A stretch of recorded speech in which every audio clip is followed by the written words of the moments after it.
Sa nakaraang video natin ay nasaksihan natin ang pagkapanalo ni Kevin sa pakikipaglaban niya sa rank 19 ng Valhalla. Sa pangalawa ay nasaksihan natin kung gaano kalakas ang rank 3 ng Valhalla na muntik nang matalo si Chris. Sa huli ay pumunta si Ares kay Roman upang magpaturo sa kanya ng swordsmanship. Samantala sinasabi rito na ang Demon Sword ay isa sa 4 na Heavenly Kings na sumusunod kay Baek Junhyuk at namuhay ng isang natatangi at pambihirang buhay. Dahil sa bawat pagkakataong may nakakasalubong siyang bagong martial art ay pinagsasama niya ito sa sarili niyang estilo at lumilikha ng panibagong landas. Ito ang isang espada na lumilikha ng wala sa kahit anong bagay. Nang makita ni Roman si Ares ay napahanga siya rito dahil halos may pagkakahawig ang estilo nito sa Sword Demon. Kaya kung mas napaunlad pa niya ang kanyang teknik at nakalikha ng panibagong direksyon ay marahil ay mas buo na ang pagkatao niya sa ngayon. Sumagot ang ating bida sa tanong ni Ares na hindi niya gusto ang mga taong hindi marunong lumugar. Kaya kung ipipilit ni Ares na makipaglaban, tatanggapin niya ito ng buong puso. Ngunit sinabi rin niya na tandaan ito, kapag ginawa ni Ares iyon ay automatiko siyang madidiskwalipika sa ikatlong pagsusulit. Kaya tinanong ng ating bida si Ares kung nais pa rin ba nitong ituloy ang hamon kahit na may posibilidad na siya ay madiskwalipika. Nagtataka si Ares sa kanyang isipan, na ibig bang sabihin ni Roman na kahit ang pinakamagaling na henyo sa buong kontinente ay mawawala ng halaga kung lalabag siya sa mga patakaran. At nararamdaman niya ang matinding bloodlust ni Roman kahit hindi pa ito humuhugot ng espada at mukhang hindi nga biro ang mga chismis tungkol kay Roman Dimitri. Dahil dito ay humingi siya ng tawad sa paglabag niya sa patakaran at sinabi na ayaw niyang madiskwalipika sa ikatlong pagsusulit. Napangiti ang ating bida dahil ang isang kilalang tao ay naging masunurin sa kanya. Ilang araw ang lumipas at natapos na ang ikatlong pagsusulit. Ayon sa ulat ay mahigit 600 ang pumasa na aplikante. Sila ay nagtipon-tipon sa itinalagang lugar para sa ika-4 na pagsusulit. Nagtatanungan ang mga aplikante kung ano kaya ang magiging susunod na pagsubok at sa palagay nila ay hindi ito magiging madali.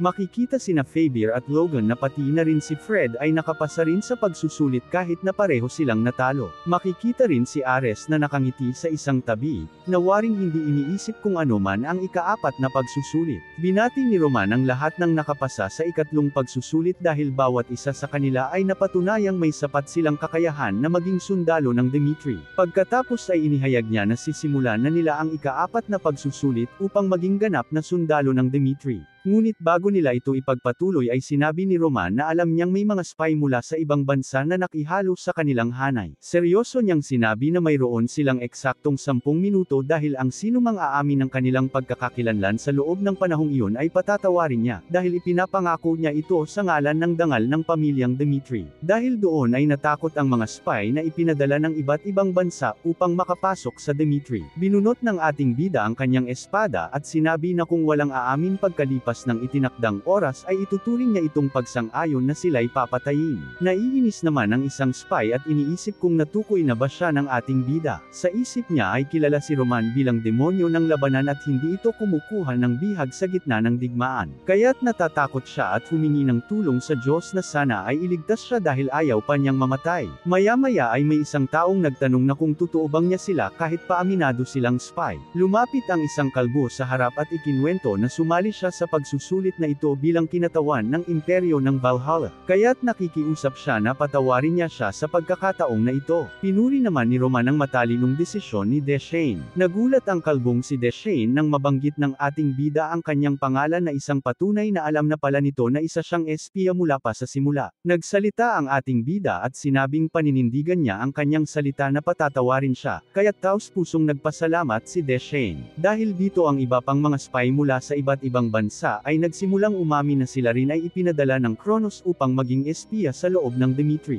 Nagulat si Chris sa kanyang nasaksihan, dahil ganito ba karami ang mga espiyang nakapasok sa loob ng Dimitri. Sinabi ng ating bida na ito na ang kanilang huling pagkakataon, na may natitira pa silang 1 minuto. Samantala natatakot ang isang lalaking may peklat sa mukha, dahil hawak bilang bihag ng Kronos ang kanyang pamilya, kaya't hindi niya pwedeng ibunyag ang kanyang sarili. Naiinis siya sa sarili dahil ganoon na lamang ba ang kanyang magiging katapusan, kung mamamatay ba siya bilang isang espiya sa loob ng Dimitri. Ngunit hindi siya sinaktan ng ating bida. Sa halip ay sinabi ni Roman na dito na niya tatapusin ang ika-4 na pagsusulit. Nagulat sina Fabier at Logan nang malaman na iyon na pala ang buong pagsusulit, ang tukuyin kung sino ang mga espiya. Ipinahayag ng ating bida na ang mga umamin ay hindi isasama sa mga pumasa, dahil ang lahat ng natitirang kalahok ay matagumpay na nakapasa sa pagsusulit. At alam niyang may mga espiya pa rin sa kanilang hanay, ngunit ang dahilan kung bakit hindi niya sila pinapatay, ay dahil wala pa naman sa kanila ang nananakit ng kahit sinong tao mula sa Dimitri o sa buong nasasakupan nito. Kaya mula ngayon ay sinabi niya sa kanila na sila na ang mamimili, kung lilimutin na ba nila ang kanilang nakaraan at susunod sa kanya o tatalikuran nila ang Dimitri. Masayang binati ng ating bida ang lahat at mula sa sandaling iyon ay itinuturing na niyang mga tunay na tao ng Dimitri ang bawat isa sa kanila. Samantala sa ibang eksena ay tinanong ni Chris ang kanyang lord kung bakit niya iniligtas ang mga espiya,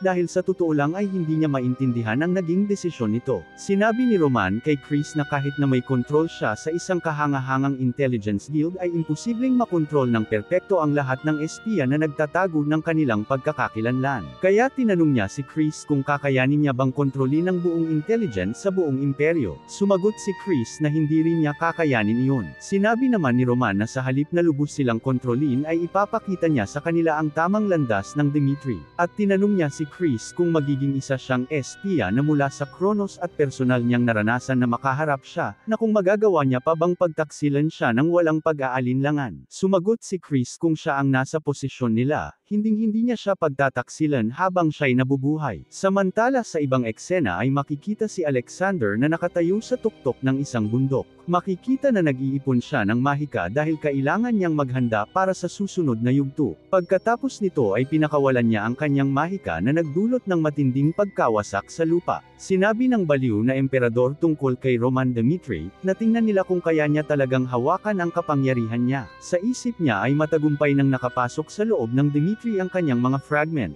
at sa susunod ay madidiskubre nila ang sekreto ng kanyang martial arts at dadalhin nila iyon sa kanya. Ipinagyayabang niyang siya ang tunay na pinagmulan ng aura at hihimayin niya ang martial arts ni Roman upang ilantad kung gaano ito kaawa-awa. Kaya kung maghaharap sila ay buburahin niya si Roman sa mismong pagkakataong iyon, upang patunayan na ang daan ng mahika ang tunay na tama. Makikita ang isang portal sa kanyang likod at sinabi ng isa sa kanyang mga tauhan na may mensahe mula sa Dimitri. Nagtataka naman si Alexander kung bakit siya pinadalhan ng sulat ni Roman at iniisip kung ito ba ay isang paanyaya sa isang swordsmanship exhibition. Ngunit nang mabasa niya ito ay nalaman niyang si Roman nga ay naghahanda ng isang swordsmanship exhibition. Dahil dito ay nabastusan ang baliw na emperador ng Kronos, dahil hindi niya alam kung ano talaga ang binabalak ng ating bida. Paalala mga comrades, natapos na ang final season 3 ni Roman. Dahil ayon sa author ay magpapahinga muna siya at magbabalik sa October 7 para sa susunod na kabanata. At bago matapos ang video na ito, may isa pa akong kwento na gusto kong i-share. Tungkol ito sa isang lalaking mahina at pinagtaksilan ng mga taong pinagkatiwalaan niya. Pero sa kabila ng lahat ng iyon ay binigyan siya ng ikalawang pagkakataon, na hindi lamang para magsimula ng panibagong buhay kundi para maghiganti. Kaya kung gusto mong malaman kung ano ang ginawa niya para bumangon mula sa pagkatalo ay panuurin mo ang susunod nating recap. Huwag kalimutang i-like, i-subscribe, at i-turn on ang notification bell.